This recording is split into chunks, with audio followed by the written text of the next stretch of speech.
Students, मैं doctor Swati Sharma, government college Jaipur से। बच्चों, इस वीडियो में हम डिस्कस करेंगे नोबल गैसेस की केमिकल प्रॉपर्टीज़। अभी तक हमने इसका जो इंट्रोडक्शन पार्ट पढ़ा, ये भी एक इंट्रोडक्टरी पार्ट है, पार्ट सेकंड है। अभी तक हमने जो इंट्रोडक्टरी पार्ट पढ़ा उसमें हमने डिस्कवरी ऑफ नोबल गैसेस देखी थी और उसकी एटॉमिक स्ट्रक्चर देखी थी कि उनमें लास्ट ऑर्बिटल में 8 इलेक्ट्रॉन्स पूरे होते हैं। तो फिर हमें ये जानना है कि इसकी कुछ केमिकल प्रॉपर्टीज़ होंगी भी या नहीं, और होंगी तो क्यों होंगी। क्योंकि केमिकल रिएक्शन के पीछे का जो कारण दिया जाता है वो ये दिया जाता है कि कोई ऐसा एटम जिसके बाह्यतम कक्षक में 8 इलेक्ट्रॉन नहीं होते हैं, तो वो किसी भी प्रकार या तो कुछ इलेक्ट्रॉन्स देकर या कुछ लेकर अपने बाह्यतम कोश में 8 इलेक्ट्रॉन्स पूरे करना चाहता है, यानी अष्टक पूर्ण करना चाहता है, और इसको हम अष्टक के नियम से जानते हैं। अब हालांकि नोबल गैसेस के अंतिम कोश में 8 इलेक्ट्रॉन होते हैं, यानी उसका अष्टक पूर्ण होता है, फिर भी कुछ विशेष परिस्थितियों में ये रासायनिक अभिक्रियाओं में यानी केमिकल रिएक्शंस में भाग लेती हैं और अलग अलग तरह के केमिकल कंपाउंड्स बनाती हैं। कैसे बनते हैं, कौन से कंपाउंड्स बनते हैं, थोड़ा सा एक नज़र उसके बारे में डालेंगे। सबसे पहले बनते हैं सहसंयोजक यौगिक। अधिकांश नोबल गैसेस रासायनिक दृष्टि से इनर्ट होती हैं, अक्रिय होती हैं, लेकिन इनके आयनन विभव के मान वर्ग में ऊपर से नीचे जाने पर घटते हैं। हालांकि इनके आयनन विभव के मान अपने अपने रोज़ में अपने अपने पीरियड में अधिकतम होते हैं, पर वर्ग में नोबल गैसेस के ही ग्रुप में ऊपर से नीचे जाने पर ये घटते जाते हैं। वो हमने टेबल में देखा था, जिसका टेबल नंबर 7.2 दिया हुआ था, उसमें देखा था।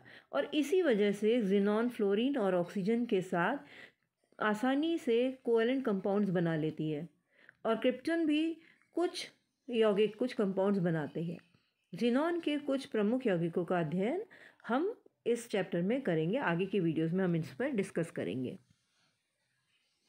दूसरी तरह के जो कंपाउंड्स बनते हैं उनको हम पंजर यौगिक या क्लैथरेट कंपाउंड्स कहते हैं।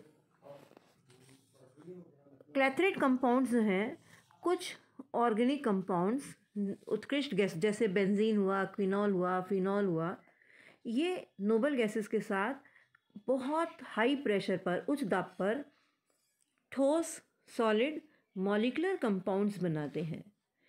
सबसे पहले पॉवेल ने इस तरह के कंपाउंड्स को क्लैथरेट कंपाउंड्स का नाम दिया था, पंजर यौगिक कहा था। क्लैथरेट का मतलब केज होता है, पिंजरा, केज कंपाउंड्स।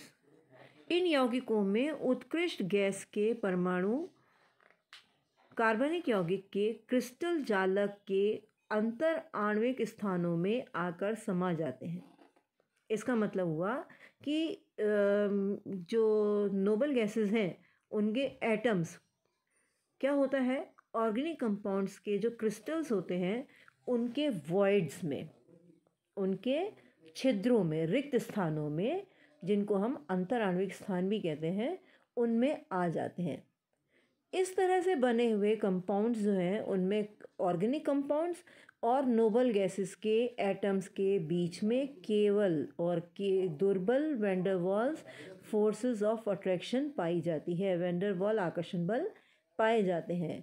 इन कंपाउंड ऑर्गेनिक कंपाउंड जो है उसको हम इन क्लैथरेट कंपाउंड्स में, पंजर यौगिकों में, ऑर्गेनिक कंपाउंड को मेजबान या होस्ट कहते हैं, और नोबल गैस के एटम को हम मेहमान या गेस्ट कहते हैं। तो प्लेथरेट कंपाउंड जो है वो होस्ट गेस्ट कंपाउंड होता है। इसमें ऑर्गेनिक कंपाउंड होस्ट होता है और नोबल गैसेस के एटम्स जो हैं वो गेस्ट होते हैं, और जो होस्ट है उसके मॉलिक्यूलर होल्स में, अंतर आणविक छिद्रों में या क्रिस्टल जालक के अंतर आणविक स्थानों में, होस्ट के छिद्रों में नोबल गैस परमाणु एज गेस्ट फिट हो जाते हैं, और ये क्लैथरेट कंपाउंड्स कहलाते हैं। इसके बाद जो ये आपको इस डायग्राम में दिखाया गया है, किस प्रकार ऑर्थोहाइड्रोक्सी फिनॉल के तीन मॉलिक्यूल्स के बीच में जो वॉइड बना है, जो स्पेस बना है, उस वॉइड का साइज़ 4 एंगस्ट्रॉम है डायमीटर। और उस 4 एंगस्ट्रॉम डायमीटर जो है वो इतना बड़ा है कि उसमें 4 एंगस्ट्रॉम डायमीटर वाला आर्गन एटम फिट हो जाता है। और ये हाइड्रोजन बॉन्ड द्वारा बना क्विनॉल अणुओं का जाल है और उसमें आर्गन परमाणु जो है वो गेस्ट है। तो क्विनॉल मॉलिक्यूल्स जो हैं वो होस्ट हैं और आर्गन गेस्ट है। तो ये आर्गन क्विनॉल का पंजर यौगिक है, क्लेथरेट कंपाउंड है। इसके और उदाहरण आपके सामने स्क्रीन पर हैं। Krypton quinol, xenon quinol. Krypton, xenon, argon तीनों इस क्विनॉल के जाल में, जालक में फिट हो जाते हैं। तो फिनॉल और जल के साथ भी उत्कृष्ट गैसों के पंजर यौगिक बनते हैं, पर ये काफ़ी कम ताप तक टेम्परेचर पर ही स्टेबल होते हैं। इसका मतलब क्या हुआ कि जो आर्गन के, क्रिप्टन के, क्सिनॉन के जो वाटर मॉलिक्यूल्स के साथ होस्ट गेस्ट कंपाउंड्स हैं या जो क्लेथरेट कंपाउंड्स हैं वाटर और नोबल गैसेस के, वो काफ़ी लो टेम्परेचर पर ही स्टेबल होते हैं। जैसे ही टेम्परेचर हाई होता है हाइड्रोजन बॉन्ड्स वीक होते जाते हैं और ये जो मॉलिक्यूल्स क्रिस्टल लैटिस बना रहे हैं, जो वॉइड्स बना रहे हैं, वो काइनेटिक एनर्जी लेकर के मोबाइल हो जाते हैं और इनके ये जो होस्ट गेस्ट रिलेशनशिप है वो ख़त्म हो जाती है। हीलियम और नियॉन हाई प्रेशर पर ही इस प्रकार के यौगिक बनाएंगे। सॉरी, हीलियम और नियॉन का एटॉमिक साइज़ इतना कम होगा कि ये यौगिक इस प्रकार के यौगिक नहीं बनाएंगे, क्योंकि अपने छोटे आकार की वजह से ये होस्ट एटम्स के जाल में से बाहर निकल जाते हैं, उसमें फिट नहीं हो पाते हैं, रह नहीं पाते हैं। छोटे एटॉमिक साइज़ की वजह से ये उन वॉइड्स में फिट नहीं होते, उनसे बाहर निकल जाते हैं। अब तीसरी तरह के जो कंपाउंड्स देखने को मिलते हैं वो है कोऑर्डिनेशन कंपाउंड्स, उप सहसंयोजक यौगिक। उत्कृष्ट गैसों के परमाणु प्रबल इलेक्ट्रॉनग्राही की उपस्थिति में इलेक्ट्रॉन युग्म दाता की तरह व्यवहार कर सकते हैं। मतलब वैसे तो नोबल गैसेस जो है उनका ऑक्टेट कंप्लीट है, तो वो अपना कोई भी इलेक्ट्रॉन पेयर डोनेट नहीं करेंगे इन जनरल, आम तौर पर।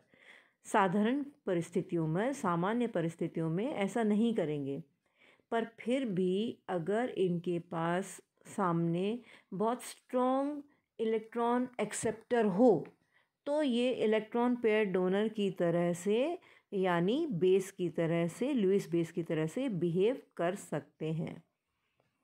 ये जो टेंडेंसी है वो भी एक ग्रुप में ऊपर से नीचे जाने पर बढ़ती है।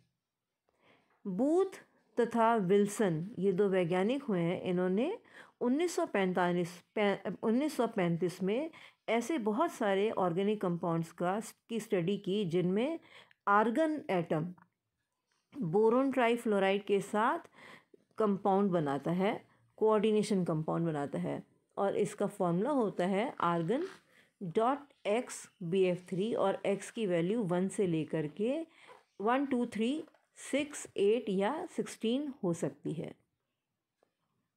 इस तरह से कंपाउंड्स बनेंगे। आर्गन डोनर है और बोरोन ट्राईफ्लोराइड एक्सेप्टर है।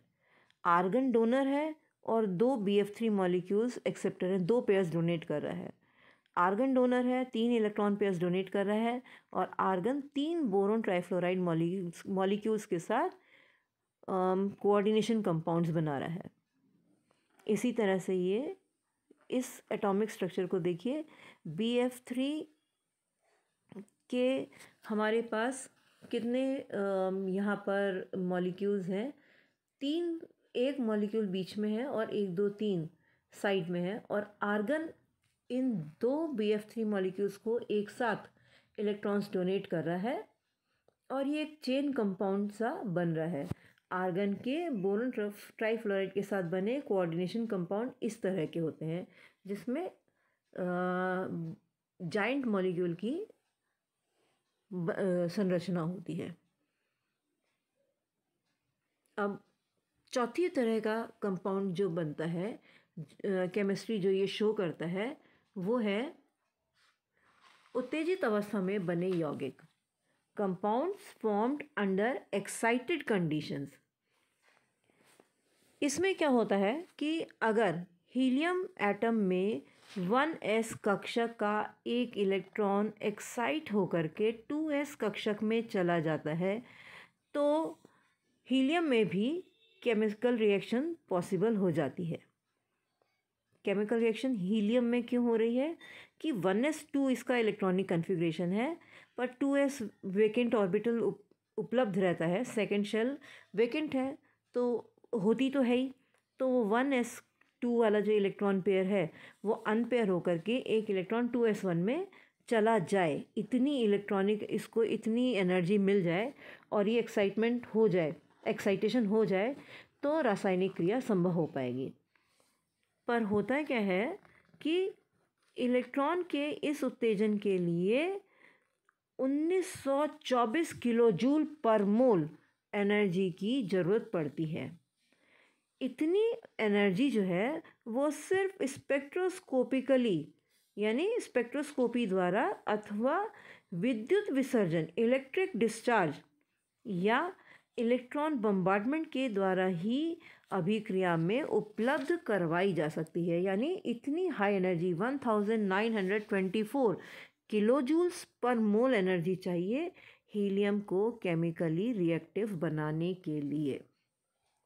इसको रिएक्शन फॉर्म में देखें तो हम देखेंगे कि हीलियम 1s2 इलेक्ट्रॉन कन्फिग्रेशन है इसका, उसको अगर हम 1924 किलो जूल पर मोल एनर्जी देते हैं तो हीलियम का इलेक्ट्रॉनिक कन्फिग्रेशन हो जाता है 1s1 2s1 और फिर हीलियम जो है ग्राउंड स्टेट में 1s2 है, इतनी एनर्जी दे करके हीलियम एक्साइटेड स्टेट में आ जाती है। बॉक्स डायग्राम में दिखा रहे हैं 1s1 2s1। अब इससे इसी प्रकार हीलियम 2+ आयन मिल जाता है या हाइड्रोजन हीलियम हाइड्राइड भी ज्ञात है मिलते हैं। हालांकि इनकी जो स्टेबिलिटी है वो बहुत ही क्षणिक है, मोमेंट्री है। इलेक्ट्रॉन ये जो रिएक्शंस होते हैं डिस्चार्ज ट्यूब में विद्युत विसर्जन नली में के धातु इलेक्ट्रोड उत्कृष्ट गैसों को अवशोषित करके प्लेटिनम होल थ्राइस helium, iron helium, palladium helium, bismuth helium, iron argon आदि कंपाउंड्स को बनाते हैं। ये कंपाउंड्स जो हैं वो बन पाते हैं। ये कहाँ पे बन पाते हैं? विद्युत विसर्जन नली में, डिस्चार्ज ट्यूब में। कुछ मेटल्स के halides, for example mercury helium, helides not halides, helides जैसे मरकरी हीलियम, टंगस्टन हीलियम भी मालूम है, ऐसे भी कंपाउंड्स हीलाइड्स बनाए गए हैं। हैलाइड्स होता है हेलोजन्स के साथ, हीलाइड्स होता है हीलियम कंपाउंड्स, इनमें थोड़ा सा डिफरेंस है। तो बच्चों अब हम नेक्स्ट वीडियो में केमिस्ट्री ऑफ नोबल गैसेस पढ़ेंगे और एक एक नोबल गैस का आइसोलेशन और उसकी केमिस्ट्री पढ़ेंगे। इस लेक्चर में इतना ही। Thank you.